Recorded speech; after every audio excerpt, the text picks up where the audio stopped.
Hello, my beautiful angels. Welcome back to my channel. I'm Palacios. If you are new, please feel free to subscribe to see more videos from me. I want to talk about comparison. This is a video that I did a long time ago, but I thought we needed a 2023 version because we see comparison everywhere, and comparison is the thief of joy, as the old adage says. So I want to deep dive into this. But before we do deep dive into this topic, I want to let you guys know that I am going to be hosting my very first 7-day online workshop, The Natural Feminine Experience, all about how to live your life in the art of femininity, in your divine feminine. So every single day we're going to have our live class with me as your host and a Q&A session at the end, and it is group coaching. So you're going to be working with other women, and we're going to be touching on 7 different topics for each day. So the first day we're going to be deep diving into what the natural feminine is, the mindset, the lifestyle. Number 2, we're going to be focusing on creating a night, morning routine and daily routines that are going to help you cultivate this natural feminine lifestyle. It is an art, it is slow, it is intentional, and we want to make sure that we're creating a daily life that is conducive to those values of the natural feminine. The natural feminine is the divine feminine in the physical realm, how we live our life, how our daily routines are. So that is what we will be focusing on. Day 3 will be a focus on femininity in the workplace and in business. So whether you're a corporate girly, perhaps you're like me, you dealt with burnout and you want to learn how to heal from that and create a workflow that works for you and goes along with your monthly cycle, which is pure alchemy. It's amazing to learn how to work with your cycle. I am so excited about this day. This is truly game changer, especially if you are an entrepreneurial woman like me. Day 4 is all about beauty, self-care, and wellness. I am so much into a holistic view of beauty now, and I think of beauty from within. So natural beauty, beauty that is created not just on makeup and cosmetics and all these other things, but beauty starts from within, and that's what our focus will be, as well as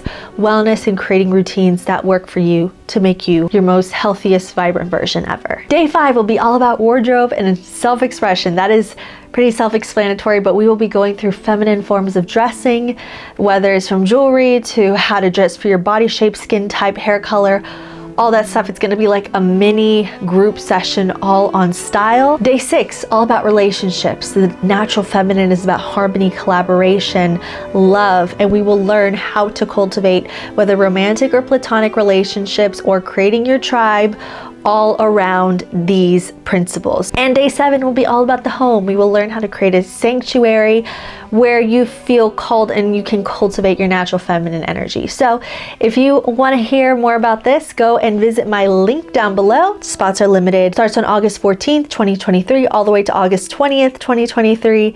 Don't worry if you're unable to make any of the sessions live. They will all be recorded and available to you for life. You'll have access to an awesome community of like-minded women also. It's going to be such a beautiful, fun, transformative experience, and I can't wait. So join me for the Natural Feminine Experience. Link is down below. So comparison. We talk a lot about comparison is a thief of joy, how we shouldn't compare our behind the scenes to other people's reels. So one thing that really helped me to stop comparing myself, because I think whenever you're younger, I'm 29 now, but whenever I was, my teens to early 20s, I definitely dealt with issues with comparing ourselves, because it's very normal to kind of be put against other women or just other people doing what you do, especially in the social media space. I felt a lot of competition, especially when it came to views and things like that. And as I healed in my divine feminine especially, I learned to really honor myself and honor my timeline and honor where I am in life. Because our lives, and I've talked about this many times in other videos, and I'll link them below, talking about honoring your journey, but we all have our very specific journeys in life. We all have our specific missions. Some of us have various missions throughout life. Some of us are called to various things. And if we're not honoring and saying, wait, this is my season of this, or this is my time to learn from this, or to be a mom, or to be a wife, or to be in building my business, to be an entrepreneur, if we're not actually honoring those seasons and honoring just like the earth honors its seasons, then we're missing out on our own experience in life. And to be honest, so many people, it's just it's kind of the nature of our world, our modern world right now, is to be watching other people. We follow influencers, we follow celebrities, we follow all these people and what they're doing, and whether it's passively or we're actively doing these things. And the problem with that is that we soon become like a spectator in our own world. We soon become the watcher instead of being the main character. And so the way that we switch away from that is first start to see ourselves as the main character, start to see ourselves as somebody wonderful and somebody that is made in God's image, somebody who has inherent worth and value. That you don't have to have millions of followers or subscribers, or you don't have to live in a certain home or have a certain kind of relationship or certain partner in order for you to be valuable and to feel love for yourself. You have to treat yourself as a treasure, as a being that has inherent worth and value, and that there's only one of you.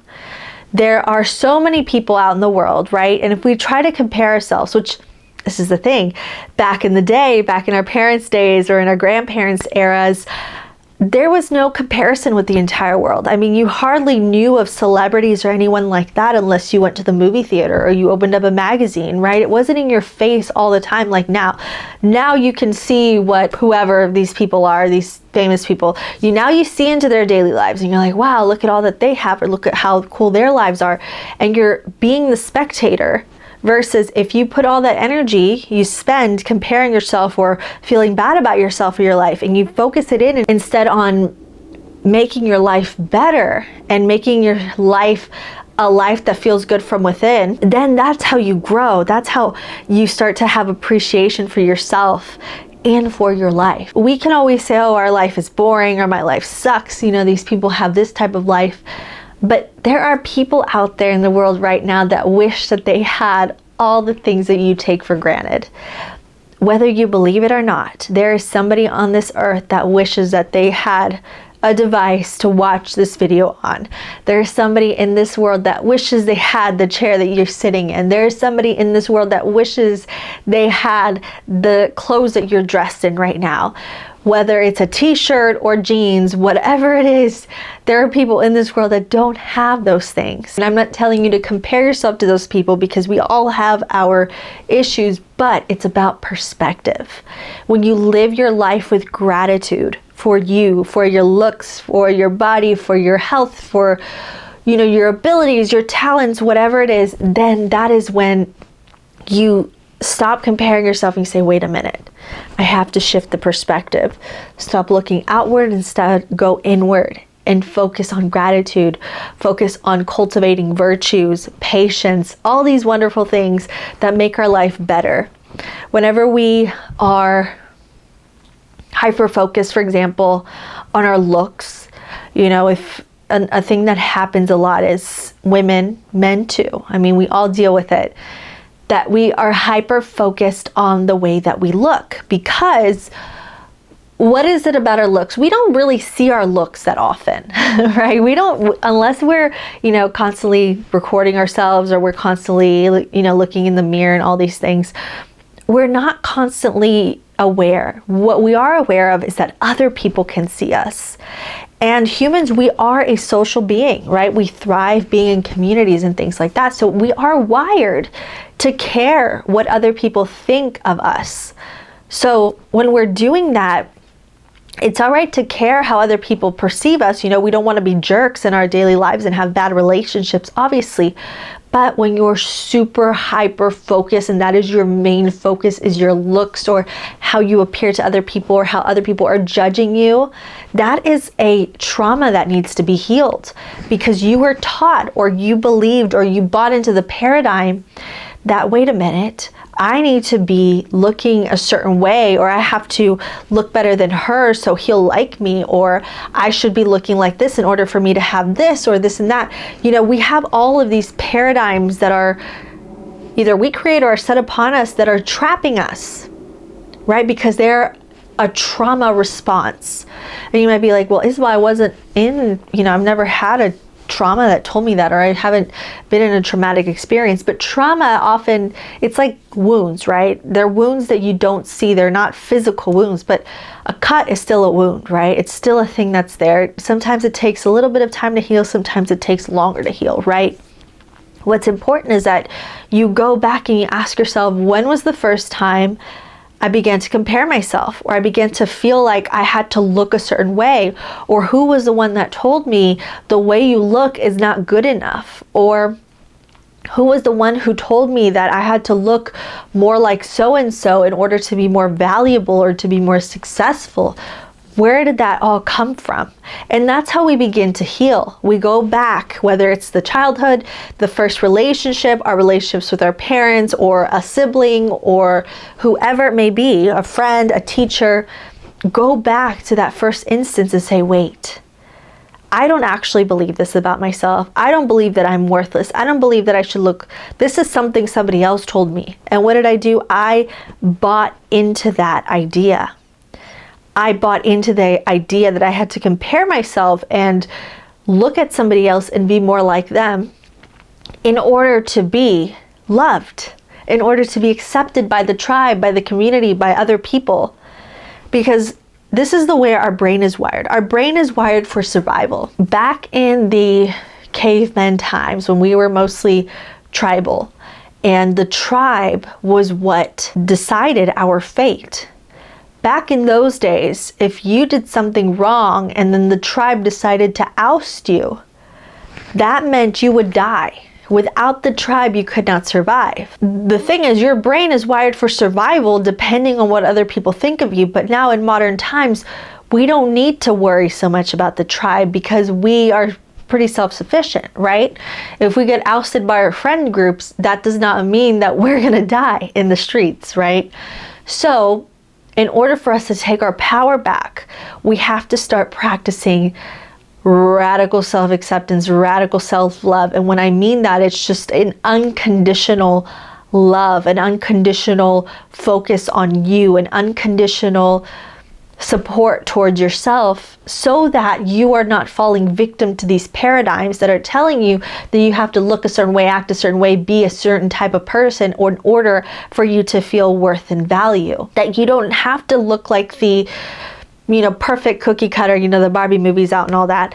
Perfect cookie cutter Barbie kind of person in order to have worth and value. You don't have to look like so-and-so in order to be that way. Your life doesn't have to look like so-and-so. Because this is the thing, is those people that you're comparing yourself to as well, they don't have all of the abilities that you have. They don't have all the positive traits that you have. They don't have all these things, all of these qualities that you have, perhaps you're taking for granted. They don't have what you have. And you may think, well, I don't really have much. I don't have this, I don't have that. I want you to take a moment and get your journal out and write down a list of all your positive traits, a list of all the things that you love and appreciate about yourself, and always focus in on that. And if you feel like maybe you're not good enough or that this is not good enough, I want you to start working on projects, a business, whether it's, a new venture, whether it's a class that you want to take, whether you want to learn a new language or, whatever it is that you want to learn. I want you to use that list to guide you to learn new things, to put them in action, because God gives us so much. We often throw those things away or we take them for granted and we don't use them. If you don't use your talents, if you don't use your abilities, you're going to waste them, and you're never going to see your true potential and your true amazingness that you have to offer. So stop dimming yourself, stop trying to fit into a mold that's not you, stop trying to be like other people, and instead be more radically yourself. Be more you. I used to be afraid of expressing myself. I used to be afraid of doing certain things. I used to be afraid of talking and just creating content. And there was a time, especially postpartum, where I felt like I was super behind other people. And I felt like, man, look at how much they're doing. They just had a baby just like me and they're doing all these things. And I forgot to pause and say, wait a minute. I don't know what their life looks like. I don't know what they're doing behind the scenes, but I do know what I'm doing in my life, and I'm not going to feel guilt or shame for being me. and for taking my time and for honoring the season and for, you know, taking my time to lose weight, for taking my time to look a certain way or whatever it is, right? It's just, I was going to honor my journey, and I let go of that pressure to just be anything other than how I was now. And instead I said, wait, if I want to make my life, or I want to improve my life in certain areas, or I want to create a new routine, I'm going to do it in a way that feels aligned to me and my divine feminine energy.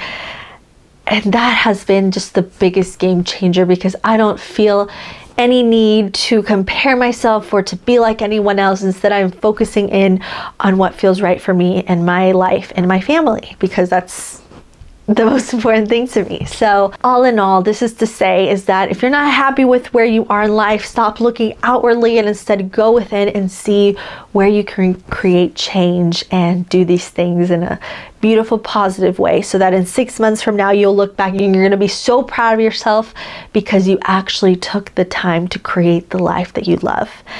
And that is my focus. You don't have to create this facade for social media, for your friends, or for whoever.